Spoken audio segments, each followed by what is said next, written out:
Okay, so I'm going to talk today about a new kind of nascent line of work. I was hoping very much to be able to come and visit you all there at UQ, but obviously things intervened.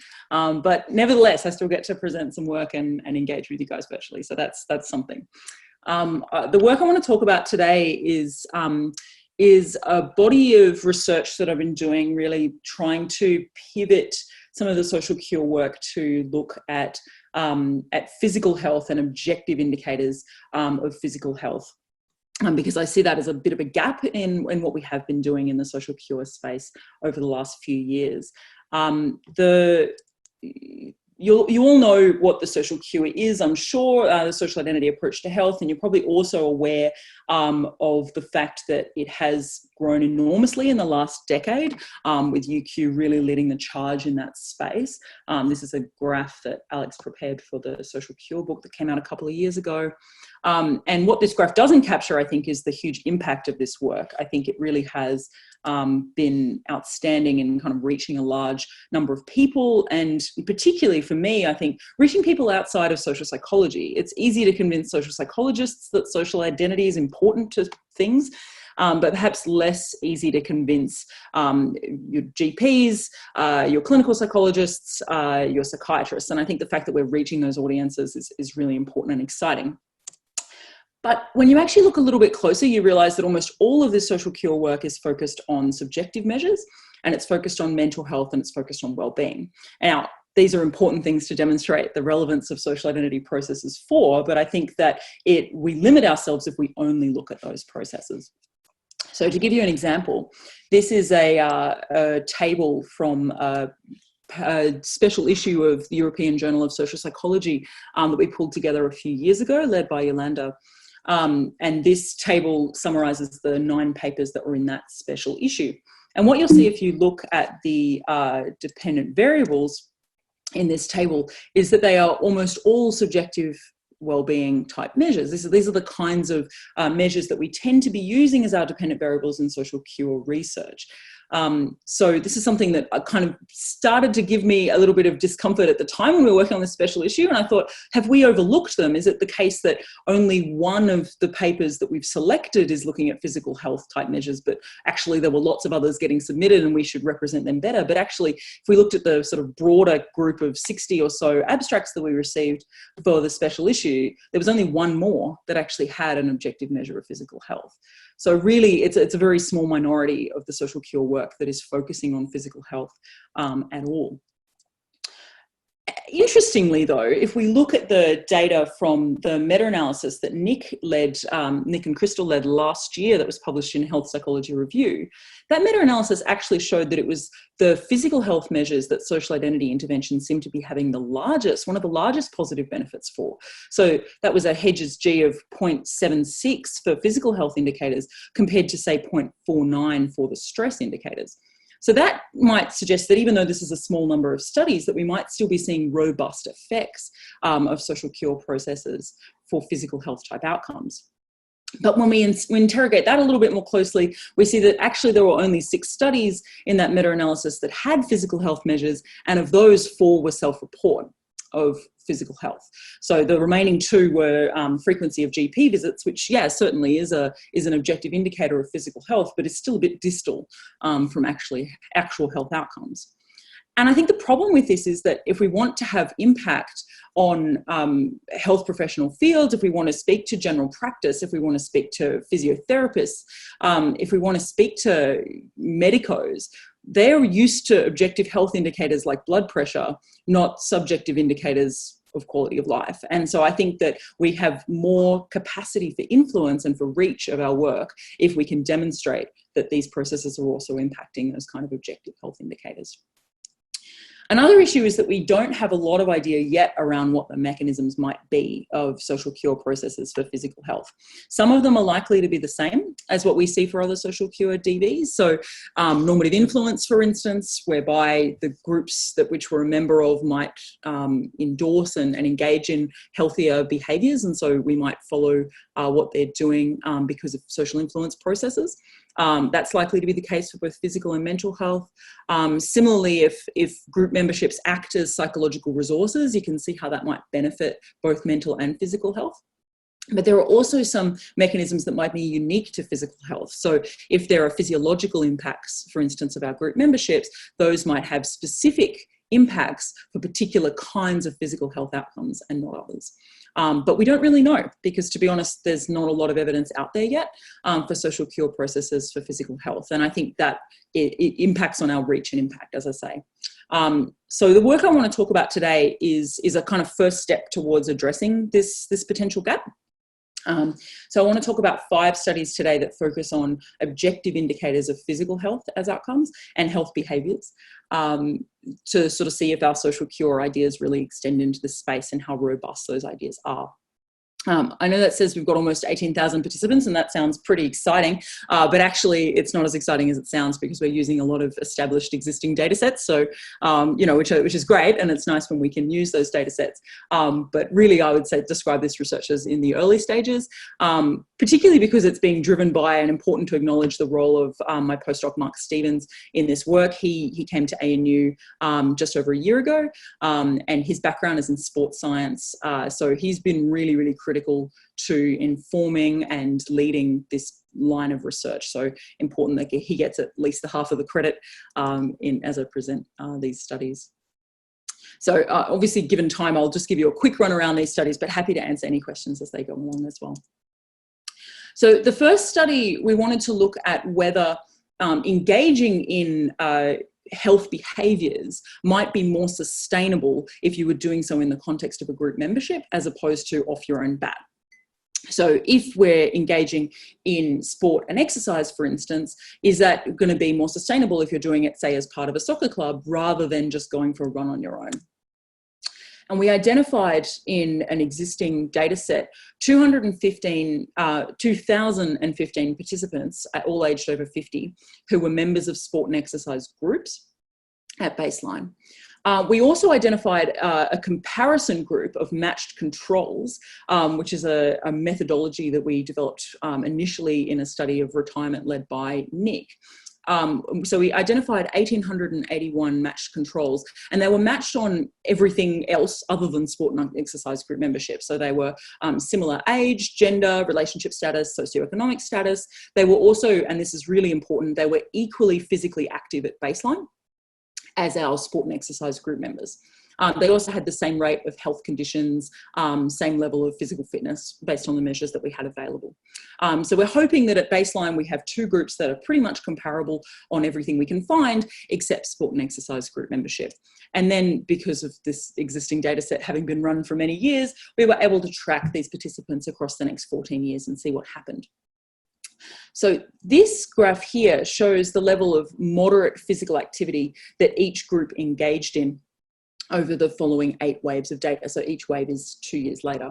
And as you can see at baseline, those 2 groups are not statistically significantly different, but if anything, the no sport and exercise group membership is slightly more active, but a big difference opens up over the next 14 years. You can see whereby the sport and exercise group members are actually more likely to stay active and see a slower decline in their physical activity over time.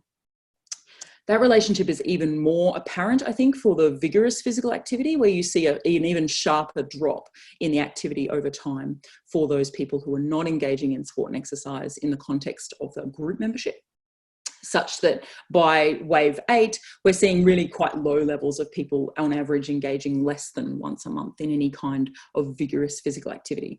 Keeping in mind that this is an older group, so on average they're approaching 80 by wave 8, so it makes sense that they wouldn't be engaging in vigorous activity all that often. But having said that, it's also particularly important for sustained health as they reach that point of their lifespan.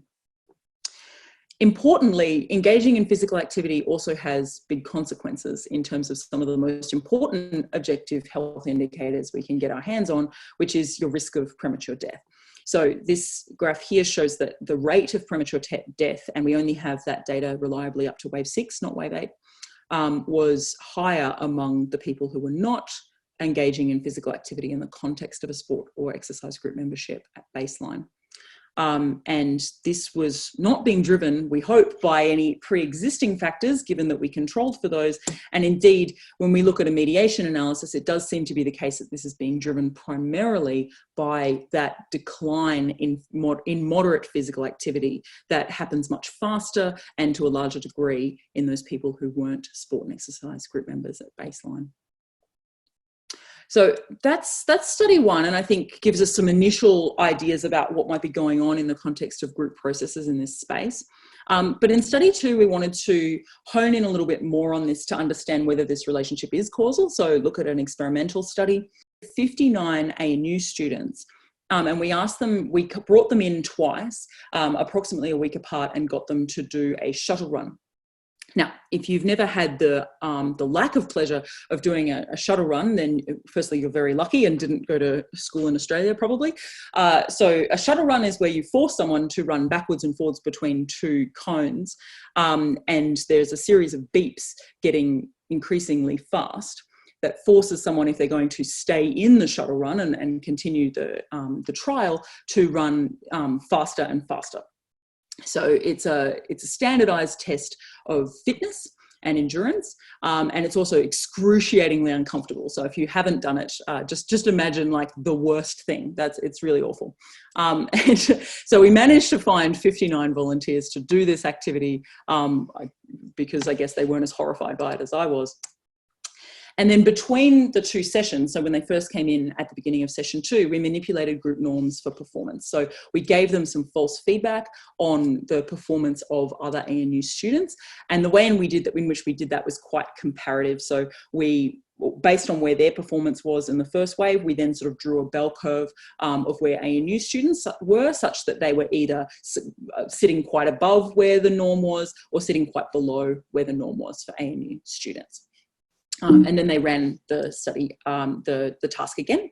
And we measured their performance both subjectively in terms of how much effort they felt they put into the task, as well as objectively in terms of distance, how far were they actually able to run on the task.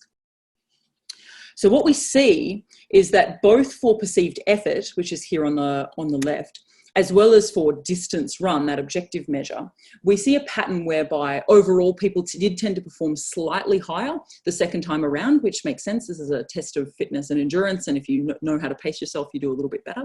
But that improvement is steeper among the people who had the high norm provided at the beginning of their session two. So when they thought that they had performed somewhat worse, that ANU students tended to perform relatively highly compared to them, they worked harder, both subjectively and objectively, at time two. You'll also see a little note there in the bottom corner that there also was a three-way interaction that was significant for perceived effort and marginal for distance, such that this effect was even stronger among higher identifiers with the ANU, which was the comparison group. Yeah. So I might just pause there in case anyone has any questions about any of those first couple of studies in terms of the methods or what we can take away from them. I don't see any hands. Oh, I see a hand, Bill. Hey, Tegan. Just a quick question. Looking at that first study, unless I'm reading it wrong, it looks like there's the biggest change between the two groups is in between the first and second waves, and then the difference doesn't seem to change. I was just wondering, what do you think is different about like the difference between the first and the second wave compared to all the other differences? Is there something going on there, do you think? Yeah, that's a good question. I think the average age of participants was around 65 at baseline. So I think one thing, and I don't have any data to support this, but it may be that we do see a steeper decline at certain age ranges than we do at others, which could contribute to that. I also think that's mainly true for vigorous activity, that we see that steeper drop off than we do for moderate. We also did a follow-up analysis where we looked at how stable those sport and exercise group memberships were. So like, were people who were in sport and exercise group memberships, did they tend to stay in them? And the answer was yes, actually. Like I think the modal number of waves that someone was a sport and exercise group member in, if they were at baseline, was like 7 out of 8 waves. So people tended to stick in their groups. So perhaps that's part of it, is that it's one thing to have a sort of sudden burst of enthusiasm and start a running regime, and it's another to to kind of join a group, people tend to stick with those groups if they do get into them. I guess that's what the data were telling us anyway. Cool, awesome, thanks.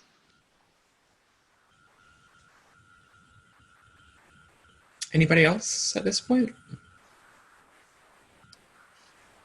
Okay, I can plow on. Okay, yeah. So the next couple of studies that I want to show you pivoted a little bit to look a bit more about what the other mechanisms might be. So we've got a little bit of evidence for a normative influence mechanism, which makes a lot of sense. I think conceptually, like, that shouldn't be too much of a surprise to us as social identity researchers, but it is really important, I think, that we demonstrate it empirically for that audience in the kind of health professions and the sports sciences, for whom this is not old news. So, you know, that having demonstrated that, we then wanted to look more at what I think of as a really classic social cure mechanism, which is about understanding what is the role of multiple group memberships. So if we look at not just sport and exercise group memberships, but other kinds of group memberships, do they act as a resource that might help us sustain health behaviours in times of challenge? And one of the reasons I think that this is quite important is that in the world that we live in the modern world, staying physically active, for instance, is not something that we tend to do for a lot of us as part of our job or as something that is just part of our normal routine. It's something that is a discretionary activity. It's a leisure activity. And so, like other kinds of activities, it's going to be easier to do when we have resources. Those resources might be time, they might be money, but they can also be multiple group memberships. And so I think in the context of a life challenge or a transition, our capacity to stay active is going to be higher if we have access to more resources. And I think we probably can all relate to that at the moment, having all gone through a bit of a challenge and a life transition of having to try and stay active while being stuck in our houses. So in this study, we had studies 3 and 4, we had 2 different samples where we looked at this process. So study 3 was a cross-sectional sample of 227 retirees, recruited primarily in Australia. And study 4 was a longitudinal sample of 230 people who were transitioning to retirement. And in both studies, we wanted to look at both subjective and objective measures of physical health over a longer period, but look at whether those were really related to people's capacity to stay active and involved in discretionary leisure activity. And so I didn't want to unpack all of these analyses because they just get a little bit too complicated. But broadly speaking, the model we're testing here is that multiple group memberships are going to support physical activity and then in turn physical health, as conceptualized in 3 different ways. As self-reported physical health using the SF12, which is a standardized measure, frailty, which is a timed walk speed. And this is if you like, this is a bit like a shuttle run for old people. It's basically a timed walk across a particular distance, and they take that 3 times, and their average speed that they do that walk in is a good indicator of whether people are becoming quite frail or whether they're still active and healthy. And finally, we looked at, as an indicator of physical health, the onset of a new chronic condition. So having controlled for whether people already had one prior to retirement. And what you can see in all of these analyses for study 3 and 4 is that we actually find a pretty weak direct relationship between multiple group memberships and physical health. So when we're not looking specifically at sport and exercise group memberships, but other kinds of multiple group memberships, we see that relationship is inconsistent. There is not always significant, and when it is, it's very weak. But what we do find consistently is this indirect effect via physical activity. So it seems to be the case both cross-sectionally and longitudinally that people with multiple group memberships tend to be active and stay active, and then that indirectly predicts better health on these 3 indicators in the 2 studies. So the final study I want to show you today is a study that looks at a third possible mechanism for what these effects might be driven by, and that is a potential physiological mechanism. It builds on some research that has involved some social cure people. So Yolanda and Laura have done a bit of work on this, really showing the link between our social group memberships and social support and pain, the experience of pain. So there's a growing body of research, both within social psychology, but also social neuroscience, chronic disease management, showing that social support and social group memberships tend to be associated with a reduced experience of pain.